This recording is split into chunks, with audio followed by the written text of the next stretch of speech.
Saudi আরব জেদ্দায় Bangladesh international স্কুলে HSC ও সমমান পরীক্ষায় বাংলা প্রথম পত্রের মধ্যেই দিয়ে শুরু হলো। সৌদি আরব জেদ্দা থেকে প্রতিনিধি জামাল হোসেন স্বপনের তথ্য ভিডিওচিত্রে দেখুন বিস্তারিত। জেদ্দায় অবস্থিত Bangladesh international school and college জাতীয় কারিকুলাম ও বাংলাদেশের জাতীয় কারিকুলামের সঙ্গে সামঞ্জস্য রেখে একই সময়ে শুরু হয়েছে এইচএসসি পরীক্ষা। জেদ্দা বাংলাদেশ কনসুলেট এর তত্ত্বাবধানে পরীক্ষা পরিচালনা হচ্ছে। বাংলা প্রথম পত্র দিয়ে শুরু হলো এইচএসসি ও সমমানের পরীক্ষা। এই পরীক্ষায় সর্বমোট 64 জন ছাত্রছাত্রী অংশগ্রহণ করেন। বাংলাদেশ সরকারের শিক্ষা মন্ত্রণালয়ের নির্ধারিত সময়সূচি অনুযায়ী বাংলাদেশ সময় সকাল 10টা এবং সৌদি আরব স্থানীয় সময় সকাল 7টায় Bangladesh international school and college জেদ্দায় 2025 সালের এইচএসসি পরীক্ষা শুরু হয়েছে। এসব উপস্থিত ছিলেন বাংলাদেশ কনসুলেট জেদ্দার মান্যবর কনসাল জেনারেল মিয়া মোহাম্মদ মইনুল কবির পরীক্ষা কেন্দ্র পরিদর্শন করেন এবং শ্রম মিনিস্টার কাজী ইমদাদুল ইসলাম, কাউন্সিলর শ্রম কল্যাণ মোহাম্মদ আরিফুর জামান এবং অভিভাবক সহ নতুন গভর্নিং বোর্ড এর প্রার্থীগণ উপস্থিত ছিলেন।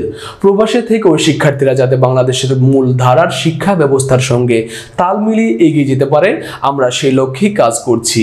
শিক্ষার মান ধরে রাখতে নিয়মিত পাঠদান, মক টেস্ট ও শিক্ষার্থীদের মানসিক প্রস্তুতির উপর বিশেষ গুরুত্ব দেওয়া হয়েছে। পরীক্ষার পরিবেশ ছিল নিয়মতান্ত্রিক ও সুশৃঙ্খল। অভিভাবকরাও সন্তোষ প্রকাশ করছেন এমন সুন্দর ব্যবস্থাপনায়। Bangladesh international school and college জাতীয় কারিকুলামে যে পরীক্ষা আয়োজন করা হয়েছে, এটা আমাদের ভিজিট করে দেখলাম আমি। ওইখানে পরীক্ষার পরিবেশ অত্যন্ত সুন্দর, সুশৃঙ্খল ভাবে আমাদের শিক্ষার্থীরা পরীক্ষা দিচ্ছে। তারা আমার মনে হচ্ছে লেখা দেখে তাদের ফলাফল আশাপ্রদ হবে। আমি স্কুল কর্তৃপক্ষকেও ধন্যবাদ জানাচ্ছি এবং অনুরোধ করব বাকি যে পরীক্ষাগুলো আছে সেগুলো যেন সুষ্ঠুভাবে তারা গ্রহণ করতে পারে, আয়োজন করে। কনসুলেটের পক্ষ থেকে আমাদের সার্বিক সহযোগিতা তো অবশ্যই আছে এবং অব্যাহত থাকবে। তো কিছুদিন আগে আমাদের এসএসসি পরীক্ষা আয়োজন করা হয়েছিল স্কুলে, সেখানেও সুন্দরভাবে পরীক্ষা শেষ হয়েছে। এইচএসসি পরীক্ষাটাও আমরা সেইভাবেই করতে চাই। বাংলাদেশের সাথে সাথে এইচএসসি পরীক্ষা শুরু হয়েছে। বাংলাদেশ কনসুলেট জেনারেলের তত্ত্বাবধানে এখানে আজকে আমরা পরীক্ষা শুরু করছি। 64 জন পরীক্ষার্থী আমাদের এখানটায় রয়েছে এবং আমরা আশা করছি যথাযথ নিয়মে এবং পাবলিক পরীক্ষা এক্সাম অ্যাক্টের অধীন এবং সকল নিয়ম নীতির মাধ্যমে এখানে কনসুলেটের তত্ত্বাবধানে এবং সার্বিক প্রক্রিয়া সম্পন্ন করার মাধ্যমে এখানে পরীক্ষা সংগঠিত হবে। এবং একটি বিষয় বলা দরকার যে আসলে সুদূর প্রবাসে এই পরীক্ষা পদ্ধতিটি চালু থাকার কারণে আমাদের অনেক প্রবাসী বাঙালিরা যারা ফ্যামিলি নিয়ে এখানে আছেন, তাদের সন্তানরা আছেন, তারা অনেক বেশি উপকৃত হচ্ছেন। এই জন্য তারা আসলে সরকারকে ধন্যবাদ জ্ঞাপন। সৌদি আরবে এটাই Bangladesh international school and college Jeddah, এটাই সবচেয়ে বড় এবং আমি মনে করি সবার থেকে এগিয়ে আছে আমাদের এই স্কুলটা। তো আজকে সবসময়ের মতোই এইচএসসি পরীক্ষা আজকে শুরু হতে যাচ্ছে।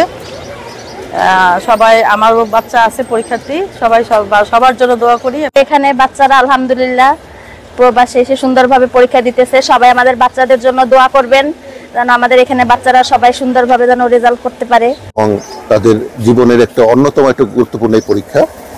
পরীক্ষার পরিবেশ বেশ ভালো, আলহামদুলিল্লাহ। স্বপ্ন পূরণে ওদের বাবা মার আশা পূরণ করতে পারে এবং আল্লাহ তাআলা নির্দেশনা অনুযায়ী জীবনযাপন করতে পারে সেই প্রত্যাশা রাখছি। এবং যারা আমাদের অভিভাবক আছেন সবার প্রতি অনুরোধ থাকবে যারা আমরা আমাদের মতো করে অন্তত স্কুলের শান্তি শৃঙ্খলা রক্ষার জন্য, তাদের বাচ্চাদের জন্য দোয়া করার জন্য আমরা সবাই ঐক্যবদ্ধ থাকবো। সবার জন্য শুভকামনা।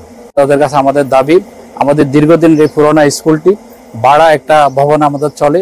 আমরা সরকারের কাছে দাবি জানাচ্ছি যেন আমরা নিজস্ব ভবনে আমাদের এই প্রবাসীদের কষ্টার্জিত অর্থের মাধ্যমে আমাদের সন্তানরা যে পড়ালেখা করে তার জন্য নিজস্ব ভবনে পড়ালেখা করতে পারে, এই আশাবাদ। আজকে এসএসসি পরীক্ষা প্রথম দিন শুরু হয়েছে। এখানে আমরা আজকে আসছি এসএসসি পরীক্ষা কার্যক্রম পরিদর্শনের জন্য। বাংলাদেশ ইন্টারন্যাশনাল স্কুল বাংলা শাখা জেদ্দায়ের সমস্ত শিক্ষার্থীদের প্রতি রইল আন্তরিক দোয়া ও অভিনন্দন। আজকে বর্তমান সরকারের প্রতি আমাদের অনেক আশা। বাংলাদেশের যে প্রবাসীরা যে ইতিমধ্যে যে বিগত আন্দোলন সংগ্রামে অবদান রেখেছেন, তাদের প্রতি তাদের এই দৃষ্টি দিয়ে এই স্কুলের প্রতি যাতে তারা সদয় দৃষ্টি দেন। আমরা বর্তমান ইন্টারিম গভর্নমেন্টের প্রতি উদাত্ত আহ্বান জানাচ্ছি। বেশ সন্তোষজনক, আমরা গাইডেন্ট আসছি এখানে সবাই, মোটামুটি পরিস্থিতি খুবই ভালো। মোটামুটি ভালো আছে, অনেক প্র্যাকটিস করছে, হার্ড ওয়ার্ক করছে, তো ইনশাআল্লাহ ভালো করব। আলহামদুলিল্লাহ ভালো, বাস একটু নার্ভাসও লাগতেছে। ইনশাআল্লাহ আশা করি আল্লাহ যেন ভালো কিছু করে, সহজ করে দেন পরীক্ষা। মোটামুটি হয়েছে, এখন ইনশাআল্লাহ দেখি সহজ আশা করি। লেভেল প্রিপারেশন ভালো, ইনশাআল্লাহ এখন বাকিটা পরীক্ষাতে বোঝা যাবে যে কিরকম কোশ্চেন হয়। আশা করতেছি ভালো হবে, লেখাটাকে যদি সব শেষ করে আসতে পারি ইনশাআল্লাহ ভালো একটা ফল আশা করতেছি।